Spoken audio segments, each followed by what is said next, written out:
بەڕێزان بەردەوامین گفتوگۆ دەکەین لەبارەی ئەم شێوازەی کاڵبژاردننی ئەنجومەنی نوێنەرانی عراقی پێبەڕێوەچوو خولی شەشەم چییە؟ ئەم سیستەمی سانلیگۆیە چییە؟ چۆن کورسیەکان دابەشەکە، چۆن ڕێژەکان دابەشەکە، گفتوگۆی ورد و درشتی ئەم سیستەماکەین بە میوانداری کاگیواشوانی شارەزای هەڵبژاردن. کاگیوا سڵاو لێبێ بە خێراتی. سڵاو کاتۆ باش. سانلیگۆ معنی عملیەکی کەمێک ئاڵۆزە بۆ وانەی کە زەڕب و تەقسیم و ئەوەی نازانن ماتماتیکی بەڵێ چۆن کورسیەکان دابەش دەکەوە جارێ با هەر بەگشتی بابزانین بۆ عێراق ئەم سیستەمە گونجاوە چۆن گونجێنراوە لەگەڵ عێراقدا. بەڵێ سەرەتا سڵاوتان لێ بێ سڵاو لە بینەران. ئێمە گەر بگەڕینەوە بۆ مێژووی سانلیگۆ لە چۆ و لە ساڵێکدا دامەزرا. سانلیگۆ مارکس سانلیگۆ لە ساڵی 1970 بیرمەندێکی ماتماتیک بوو کە لە وڵاتی فەڕەنسا ئەم یاسایە و ئەم سیستەمەی دامەزران کە لە ساڵی 1910 فەڕەنسا کاری پێکرد. دواتر لە ساڵی 1950 بۆ 1970 ئەم یاسایە و ماتماتیکە بڵاو بۆ بە جیهانە وەکو نەرویج و سوید و دانیمارک و زۆرێک لە وڵاتان کاریان پێکرد. دواتر بۆ یاسایەکی نێودەوڵەتی و جیهانی کە ئێستا عێراقیش وەکو هەر وڵاتێک لە وڵاتەکانی دیکە کار بەم یاسایە دەکا، بەڵام لە هەر وڵاتێک بەپێی بەرگی خۆی بەپێی نەتەوە و داینەوەی خۆی یاساکەی داڕشتۆتەوە. عێراق ئێستاکە لە یاسای 1.7 هەموارکراوی ساڵی 2018. باشە بابزانین بۆ عێراق چۆن گونجاندویانە و ئایا شێوازێکی گونجاوە بۆ عێراق، ینی ئەم شێوازە گونجاوە یان شێوازەکانی دیکەی هەڵبژاردن فرەبازنەی و یەک بازنەی و ئەمەی ئێستا ینی کامیان گونجاوە بۆ عێراق؟ ئێمە تەجروبەی سەرجەم یاساکان و سەرجەم شێوازی هەڵبژاردنەکانمانەیە. ئەگەر بێینە بەرچاوی خۆمان ئێمە لە ساڵی 2005 کە هەڵبژاردنمان کرد لە عێراقدا هەمووی عێراق یەک پارێزگا بوو، یەک باز نەبوو، یەک باز نەبوو. ئەوە بوو پارێزگایەک لە پارێزگاکانی عێراق هیچ نوێنەرێکی لە ئەنجومەنی نوێنەران نەبوو. دواتر ئەمە دەنگدانەوەیکی زۆری بەدی هاتووانە کەوا پارێزگایەک بێبەشە بێت لە نوێنەراتی لە پەرلەمانوانە. دواتر بیریان لەوە کردەوە یاسایەک دابڕێژن بۆ پەرلەمان کە یاسایەک بێ سەرجەم پارێزگاکان، سەرجەم نەتەوەکان، سەرجەم چین و توێژەکان نوێنەری خۆیان هەبێت لە پەرلەمانی عێراق و دواتر ڕێژەی کەمینەکانیش دیاری کرا لە ناو هەمان سیستەمدا. بۆی ئێستاکە عێراق کار بە سیستەمی سانلیگۆی 1.7 دەکا کەوا عێراق دابژوە بەسەر 19 بازنەی ئینتخابی، 18 بازنەی ئینتخابی، هەر پارێزگایەک بازنێکی ئینتخابی سربەخۆیە. هەڵەبجە فریان نەکەوتن بیکەن بە بازنێکی سربەخۆ. هەڵەبجە دوای ئەوەی کە بە یاسای هەڵبژاردن دەرچوو، دوای ئەوە بڕیاری بە پارێزگابوونی هەڵەبجە دەرچوو، بۆیە هەڵەبجە فریان نەکەوت کەوا بکرێ بە بازنێکی هەڵبژاردن، بەڵام بۆ هەڵبژاردننی داهاتوو دەکرێت بە بازنێکی تایبەت. زۆر باشە. بۆ نمونە ئەگەر ژمارەیەک وەرگین بۆ نەژمارەیەکی یەکێتی نیشتیمانی کوردستان وەربگرین، ئەم دابشکاریە چۆنە کە دەڵێن 1.7 چۆنە و 1.7 اینجا 3 ژمارە تاکەکانە، اینجا 5 بەپێی کورسیەکانە تا دەڕوە. بەڵێ سیستەمی ئەم سانلیگۆیە چییە؟ یەکەمیش دیکتاتۆریە دروست ناکات، دابشکاریەکی یەکسان دەکات لە نێوان حزب و لایەنەکاندا. لەوانەیە لە هەندێک حاڵەتدا قانجازی بۆ حزبە گەورەکان هەبێ، زیانی بۆ حزبە بچووکانە بێ، لەوەشە لە هەندێک کاتە زیانی بۆ حزبە گەورەکان هەبێ و قانجازی بۆ حزبی وەسەط و بچووک هەبێ. چۆن؟ ئێمە حزبی بچووک چۆن؟ ئێمە با نمونەی کرد کە دەڵێن ئەمە بەس حزبی بچووک دەهاڕێ، ینی کاندیدی سربەخۆ وەکو دەڵێت دەهاڕێ نایڵە سەرکەوێ. ئێمە با کەرکک بە نمونە بینینەوە کە ئەم یاسایی تێدا هاتووە. یەکێتی نیشتیمانی کوردستان 176,000 کەسر دەنگی تێدا هاتووە، بەڵام کە دین لە یاساکەی دەدەین کە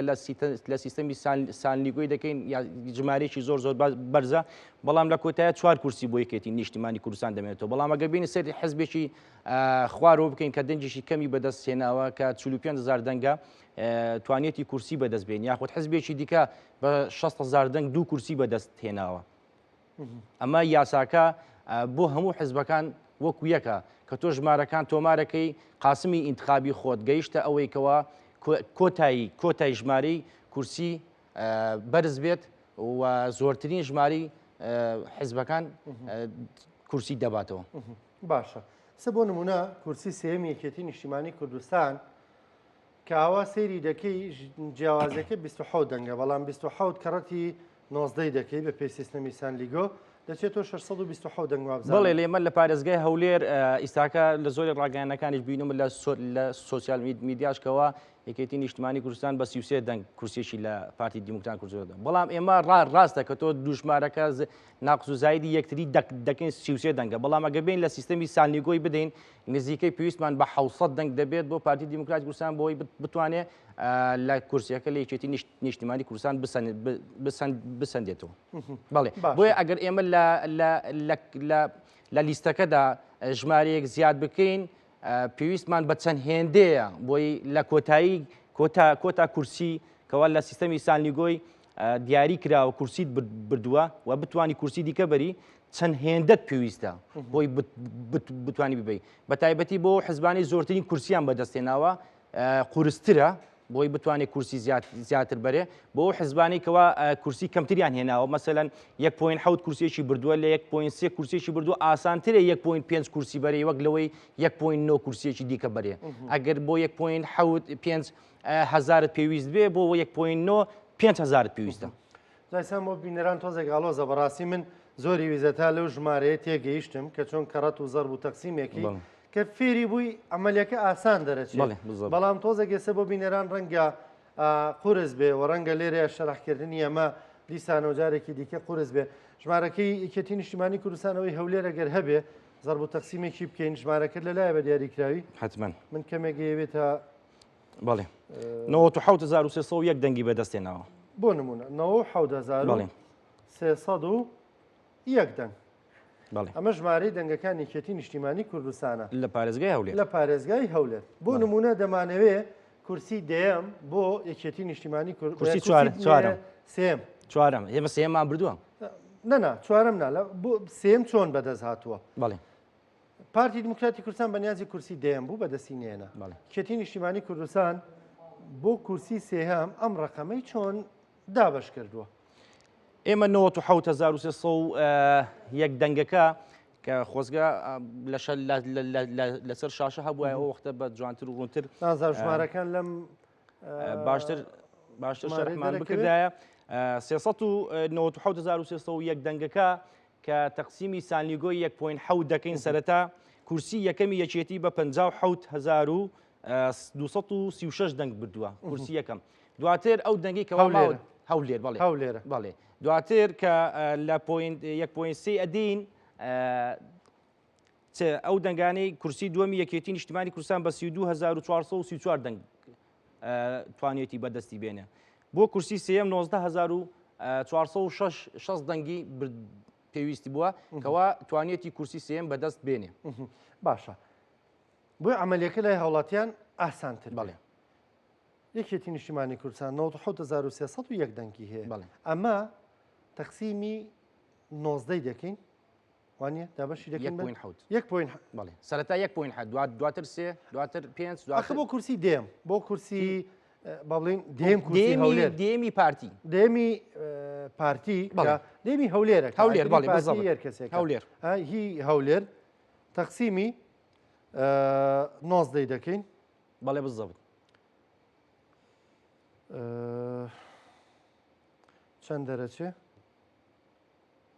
ئەمەلیەکە زۆر ناخۆشە بینەران بەزەرمەوێ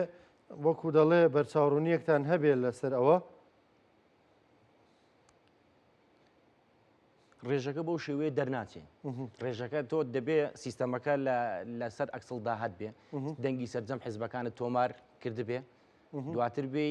ئایا چ حزبێک ئەتوانێت ئەو ژمارە بەرزەی دیکە کەوا بەدەست بێنە بۆی بگا بە دێمین کورسی هەولێر ئەو کاتە دێنێمە حزب پێدا دێنە خوارەوە ئەگەر تۆ بتێ بە حاسیبەکەت ئێستا ژمارە دێمی کورسی پارتی دەربکەی یاهون حێنی هەولێر دەربکەی بەو شێوەیە بۆ دەرناکەوێت بۆ نمونەیە مەگەر لە پارێزگایەک لە پارێزگەکان حزبی ئەلیف 150,000 دەنگی بەدەست بێنێ تۆ 150,000ەکە بۆ حزبی ئەلیف ئەنووسی بەڵام نازانی حزبی با چەند دەنگی بەدەستێناوە لە کۆتاییدا سێری دەکەی حزبی ئەلیف هەر دە کورسەکەی بەدەستێناوە هەر 12 کورسێکی بەدەستێناوە بۆی ئێمە ئەبێک لە بەرزترین هەموو دەنگی سەرجەم حزبەکان بزانی لە بەرزترین تاوەکو نزمترین دابنین بۆی ئەو کاتە قاسمی ئینتخابی ڕێژی کورسیمان بۆ دەربکەوێت باشە کەواتە ینی ئەم جیاوازیەش ئەم سیستەمە دروستی دەکات لە پارێزگای وا هەیە یعنی کاندیدی وایە بە ژمارەی زۆر کەم دەبێت بە پەرلەمانتار کاندیدی واشێ ژمارەی زۆر زۆر دەنگ بەدەسێنێ و نەتیجەی ئەم یاسایە بۆ کاندید جارێ کۆمیسیۆن ئیش بە کاندید ناکە ئێمە ناینە سەر کاندید ئێمە ئەم یاسایە تەنها بۆ دەنگی بەدەساتوی حیزبە کاندید دواتر دێنە ناو حیزبەکان چەند کورسیت لە سیستەمی ساندیگۆ بەدەستێناوە ئەوەندە کاندید دەنگە بەرزەی نا ئەو حیزبە سەر دەکەوێت بۆ پەرلەمانیادا بۆیە کاندید لە لای کۆمیسیۆن لە سیستەمی ساندیگۆ جارێ گرنگ نییە دەنگی حیزب گرنگە حیزب لە گریمانەوەی لە سلێمانی حیزبێک لە حیزبەکان 150,000 دەنگی بەدەست هێناوە وەکو حیزب وەکو حیزب بەڵام کاندیدە کە دیتە سەر کاندیدەکانی کە دە کاندیدی هەیە باشە هیچ کاندیدەکانی دە دەنگ و 15 دەنگ و 20 دەنگ و 40 دەنگیان بەدەست هێناوە بەم شێوەیە یعنی حیزبەکە 150,000 هێناوە بەڵام کاندیدەکانی هەرێکی 1000 و 2000 و 3000 هێناوە سەرەتا سیستەمی ساندیگۆ ڕێژەی کورسیەکان دیاری دەکات ئەڵێ حیزبی ئەلیف دە کورسی بەدەستێناوە دە کورسی بەدەستێناوە دواتر دێ لە ناو کاندیدەکانی حیزبی ئەلیف دە بەرزترین دەنگی کاندید سەر دەکەون بۆ پەرلەمان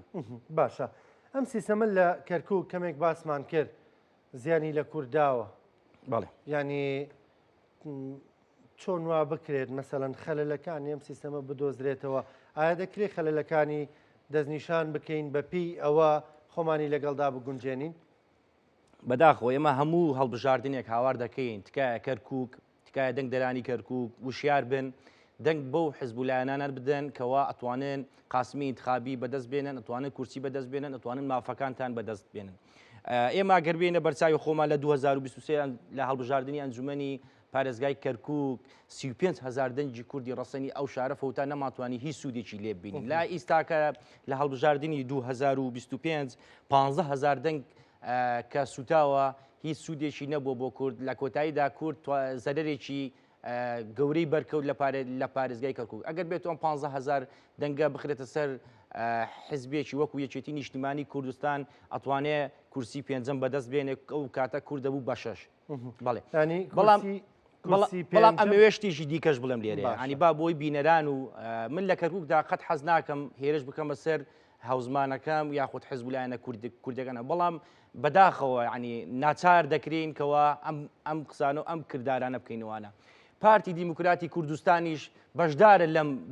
لەم کەمی ڕێژەی کورد و کورسی کووردە بۆچی بەشدارە پارتی دیموکراتی کوردستان لە سراعی ناوخۆیی لە شاری کەرکووک کە دوو کاندیدی بەهێزی هەبوو لە سراعی ناوخۆیی کەوا دەنگەکانی دابش کرد و دەنگەکانی پارێزگای کەرکووکی دا بە کۆتای کەرکووک بۆ ئەوەی لەو دوو باڵی کەرکووک باڵێکیان سەر بکەوێ باڵەکەی دیکە بشکێ دەنگێکی زۆری پارتی درا بە کۆتای کەرکووک بۆی کۆتاکە بەرن لە کۆتاییشدا ئەو کاندیدەی کەوا سەر بە باڵێکی ناو پارتیە دەنگی بفەوتێ و کورد نەتوانێت لەوێ ببێ بە 6 کورسی بۆیە ئەگەر نەوەی نوێ و بەرەی گەل و سۆسیالیست چەندە شەریکن لە فەوتانی دەنگی کەرکووک پارتی دیموکراتی کوردستانیش ئەوەندە شەریکن لە فەوتانی دەنگی کردو یەکێتی نیشتیمانی کوردستان بەو پەڕی توانایە بەو پەڕی هێزەوە توانی بانگەشەیەکی زۆر باش بکات توانی خزمەتی خەڵک بکات بە پارێزگاکەی و بە کاگاسۆ سەرپەرشتیاری کەرکووک سڵاحەدین شەو ڕۆژ لە خزمەتی خەڵکدا بوون توانیان ژمارەیەکی پێوانەیی لە کەرکووک تۆمار بکەن و یەکەمی سەر ئاستی عێراق بۆ پارێزگاری کەرکووک تۆمار بکەن کە ئەمە مێژووە دەنووسێتەوە بەڵام ئەوەی لە توانەدا کردبوو بەڵام یاساکە لە بەرژەوەندی یەکێتی نیشتیمانی کوردستان نەبوو بە بڕوای تۆ ینی بە پیلان و بە پلان خۆش نییە وا بڵین پارتی دیموکراتی کوردستان پێدوایەمەی کردبێ لە کەرکووک بڵێ بۆچی من سەرەتاش باسێک لە کورد کەم بێتەوە چی بۆوان تێدا کەرکووک بۆ پارتی زۆر ئەهمیەتی نییە زۆر ئەهمیەتی نییە بۆ ئەوەی ینی یەک دێنێ یاخود دوو دێنێ ئەوەنە ئەهمیەتی سڕاعی ناوخۆیی هەیە ئەوەنە ئەهمیەتی شکاندنی یەکتریان هەیە ئەوەنە ئەهمیەتی کورد و ناسنامەی کورد و ڕێژەی دەنجی کوردیان نییە وەک لە سەرەتاش باسم کرد بۆ ئەوەی کاندیدی باڵێک لە کەرکووک دەرنەچێت دەنجی کەرکووکیان دا بە کۆتای کەرکووک ئەمە خەتەرێ بوو کەوا ئیستاکە ئەنجامەکەی دەبینین ینی بە حیزبەکانی دیکەش حیزبەکانیش کەس تاوانباری یەکەمن نەوەی نوێ تاوانباری یەکەمە بەرەی گەل سۆسیالیست هەموو ساڵێک دێنە کەرکووک 15-20-40 هزار دەنگی کەرکووک دەفەوتێنن ناتوانین هیچ سوودێکی لێ ببینین بەڕاستی ئەمە کارەساتە. باشە گەر هاوپەیمانێتی بێ و کاندیدەکانیان دەنگەکە بەرن کێشێکی ینی بێن هاوپەیمانەکە لەگەڵ یەکێتیا بکەن. ئەگەر بێت ئەو حزبانی دیکە بێن هاوپەیمانی لەگەڵ یەکێتی نیشتیمانی کوردستان بکەن ما عەدە پارتی چونکە ئێمە لە شاری کەرکووکە نابێ بە هەر سەرجەم حزبەکان بە یەک لیستە دابەزین. من لە دوێنێکەوە زۆر پرسیارم لێکریا گەر یەکێتی و پارتی یەک بوونایە ژمارەکەمە بەرزتر دەبەوە. نا ئێمە لەوانەیە لەو کاتێ زیانی زیاترمان بەر بکەوتایە بۆی لە قاسمی ئینتخابی سانلیگۆی بدەیت لەوانەیە زیانی گەورەترمان لێ بکەوتایە بەڵام دەتواندرا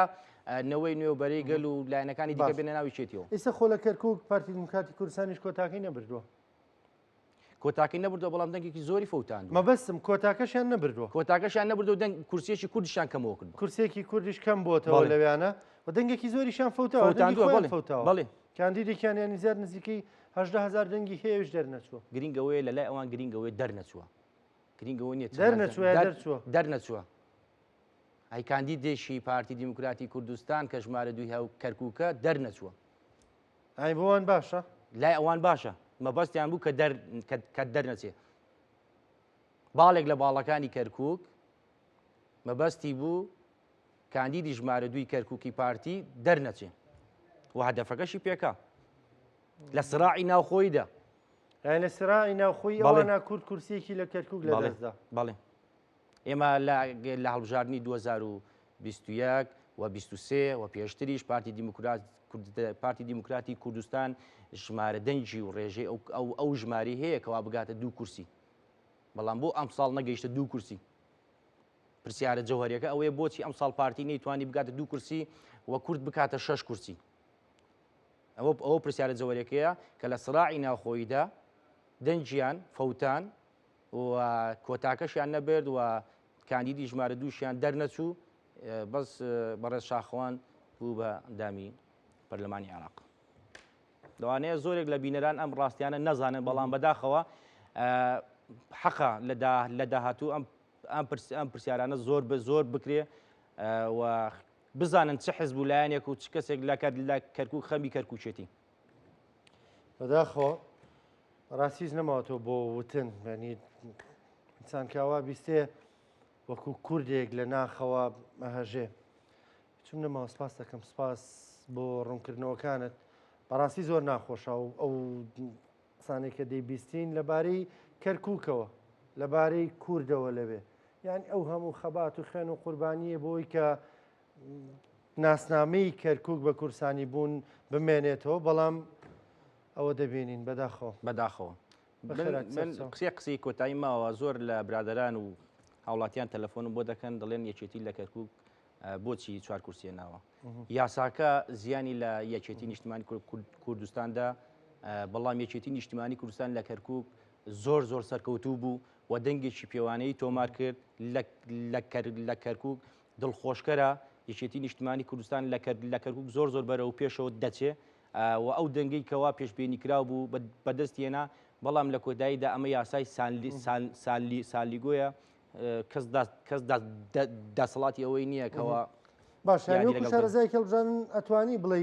ئەوەی کێتی لە دەستیار بۆ کەرکووک کردی بە زیادەوە کردی ئەوەی یەکێتی نیشتیمانی کوردستان و سەرپەرشتیاری کرد و سڵاحەدین بۆ کەرکووکی کرد زۆر بە زیادەوە کردی هەموو ئەوەی لە توانای دابووشەوە ڕۆژ بەخۆی و پارێزگاکەی و سەرکردایەتی و مەکتەبی سیاسی کەرکووک لە شاشەکانی تەلەڤیزۆن و لە سۆسیال میدیا و دەمانبینی شەو ڕۆژ چۆن خزمەتی خەڵکیان دەکرد چۆن سادانە لە شەقەمەکاندا دەسوڕانە و خزمەتی خەڵکیان دەکرد و داواکارەکانی خەڵکیان جێبەجێ دەکرد بەڵام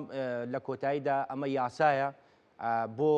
بۆ یەکێتی چۆنە بۆ حزبەکانی دیکەش وایە بۆ کەرکووک چۆنە بۆ هەموو پارێزگاکانی دیکەش وایە لەوانەیە سواز بۆ تۆش سپاس کە گوێشوانی شارەزای هەڵبژاردن خۆشەویستان بەردەوامین لە دوای شوێکی کورد.